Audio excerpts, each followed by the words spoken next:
Hi everybody, so today, February 25th, 2016, the Canadian Immigration Minister announced a proposed bill that would introduce some changes to the Canadian Citizenship Act. And while this is just a proposed bill, it's not a bill yet, it didn't come into effect yet, considering that the Liberal government has a majority of seats in the House of Commons, it wouldn't be very difficult for them to pass this law. So what would be some of these changes that may happen in the near future if this bill is passed? Well, the major change would be to repeal, to scrap what Conservatives, the previous government, introduced last year, which was the current law that dual citizens can have their Canadian citizenship taken away on the grounds of terrorism or national security. The Liberal government wants to scrap that. Their argument is that there isn't a first class of Canadian citizens that will not have the Canadian citizenship taken away because they were born in Canada, and the second class of citizenships who have dual citizenship and they may have it taken away on those grounds. Their argument is that all Canadians are equal under the law, so it should be only one class of Canadian citizens, not that division. So another major change would be to shorten the residency requirement to apply for Canadian citizenship. Right now, under the current law, also one of the changes that was introduced last year by the previous government, the permanent residents who want to apply for Canadian citizenship have to be physically in Canada for at least minimum of 1,460 days out of the previous 6 years, and at least a minimum again of 183 days in Canada, physically in Canada, out of the previous 4 years preceding the application. So the new government wants to shorten that time to allow more people to be eligible to apply for Canadian citizenship, but they didn't announce it how much that time that number would be. So let's see, in the near future we'll be informed about that. Another change that would affect me would be to restore the 50% credit time that temporary residents, temporary foreign workers, and international students spent in Canada towards the citizenship requirement. Before, each day that a temporary foreign worker or that international student spent in Canada would count 50%, would count as half day towards that number of days being physically in Canada as permanent residents to be eligible for Canadian citizenship. The previous government, the Conservatives, they crave that, and now under the current law, the law that is still under effect, for the time only starts counting in terms of those days to be eligible to apply for Canadian citizenship, only starts counting on the day the person becomes a permanent resident. So all the time spent before, and there are many people, including me, who were already living in Canada as temporary residents. In my case, I was a temporary foreign worker before I obtained permanent resident status, and there's many people, not only temporary foreign workers, but also international students that are living in Canada, that right now, if they obtain permanent residence, their time spent in Canada will worth absolutely zero towards that residency requirements, that number of days. And what the Liberal government wants to do is to bring back that 50% of credit time that temporary foreign workers and international students spent in Canada towards the residency requirement for Canadian citizenship. So of the time I spent here as a temporary foreign worker before I obtained permanent resident status would count half of that time. I would count towards the minimum days to apply for Canadian citizenship. Another change is to bring back that bracket of 18 to 54 years old of people that need to provide language and knowledge tests in order to obtain Canadian citizenship.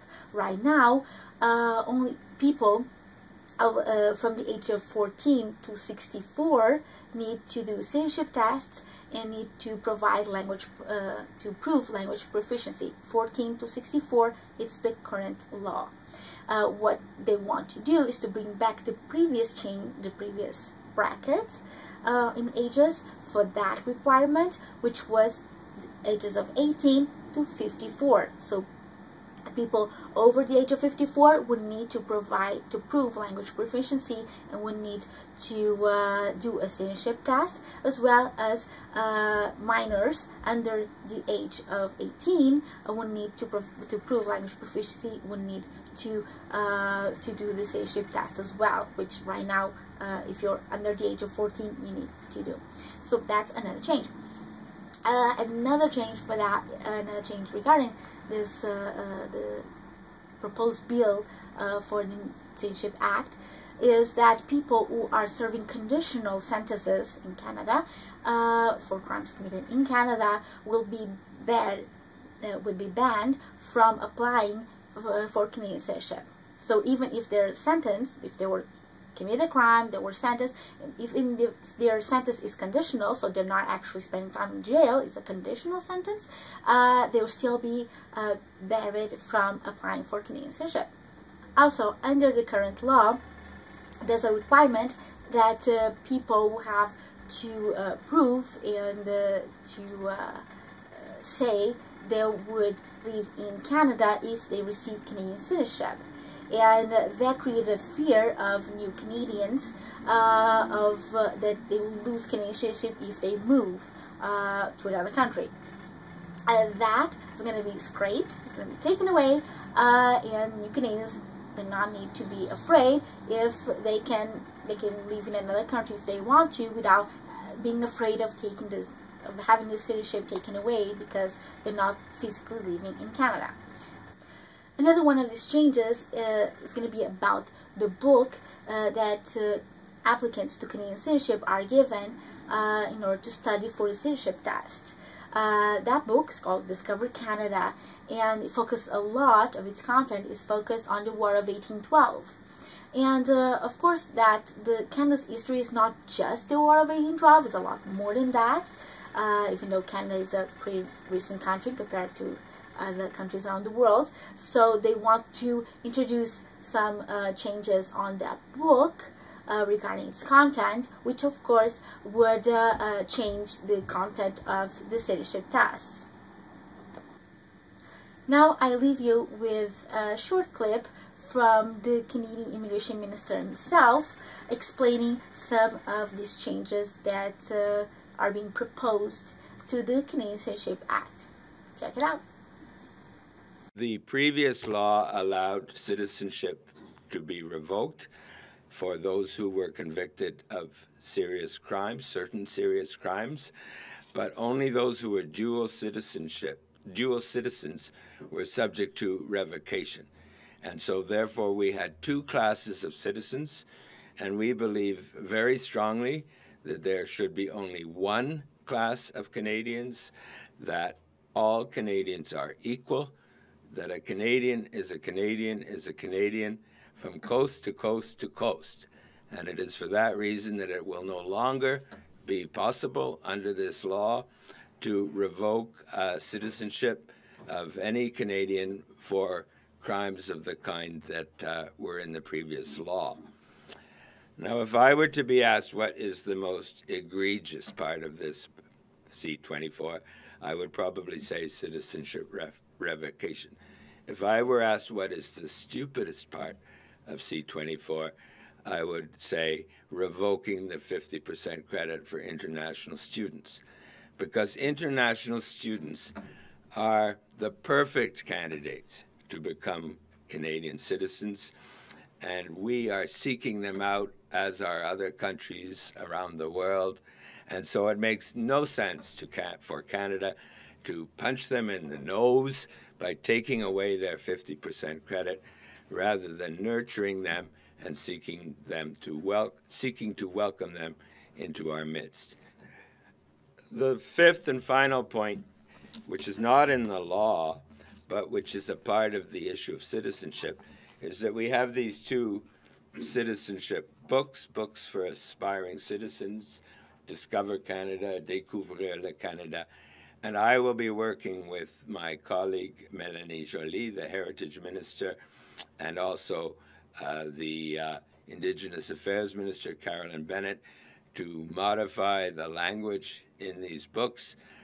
As they now stand, they're a little heavy on the War of 1812 and barbaric cultural practices, so we will be proposing some changes to these books that will guide those who will be applying to become citizens of our country. Other countries have got legislation on the books that allow them to strip dual nationals of their citizenship. So have they got it wrong?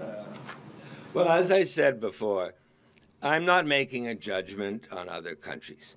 Different countries will have different traditions, different governments, different perceptions of the world. And so if another country chooses to strip dual nationals of citizenship, that is certainly their right.